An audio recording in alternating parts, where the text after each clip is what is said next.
እኔ በዚህ ቪዲዮ ላይ መስርቼ ለእንደናት ሐሳብ መስጠት ፈልጋለሁ። አንዳንድ ወጣቶች ፍቅር የለም አፍቃሪ የለም ፍቅር ጠፍቷል ከሌ በእንደዚህ መንገር ተጎርተዋል እነ ከሌ እንደዚህ ሆኗል እነ ከሌ ያልሆነ ፍቅር ለኛ አልሆነም የሚሉ ወጣቶች አሉ። ፍቅር አለ ለአንዱ ያልተመቸ እኔ ያልተመቸኝም ማለት ደግሞ አይቻልም። ምክንያቱም ሰኞና ማክሰኞም ይለያያሉና ፍቅር የለም ከምንል ምንድነው አሁን እዚህ ቪዲዮ ላይ ያየን ያለ ነው እሱ ሲያከብራት ነው አይደል ያያችሁት ነው እሱ ሲያከብራት ብቻ አይደለም እሷም ክብር ስለሰጠችው ነው። ፍቅር ምን ይፈልጋል? መከባበር ይፈልጋል።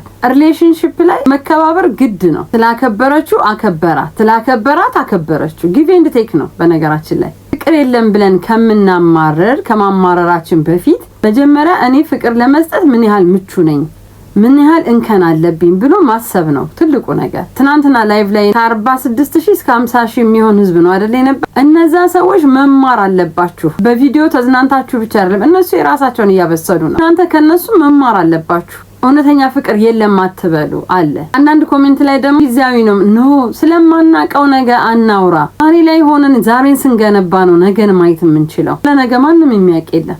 ወጣቱ እንዲማርባችሁ ስላደረጋችሁ በጣም ደስ ብሎኛል። ምክንያቱም መከባበርን አይተናል ፍቅርን አይተናል። ሴት ልጅ ምን ያህል ትሪት መደረግ እንደምትፈልግ ትሪት ስትደረግ ምን ያህል እንደሚያምርባት ወንድ ልጅም ክብርን በጣም ነው የሚፈልገው እያየን ነው ስታከብረው። ሁላችሁም የደበዘዘውን ፍቅርን እይታችሁን አንተና ማታ እንዳደመቃችሁት እርግጠኛ ነኝ። የእውነት ካችሁ በቃ ፍቅርን ኑሯት የምር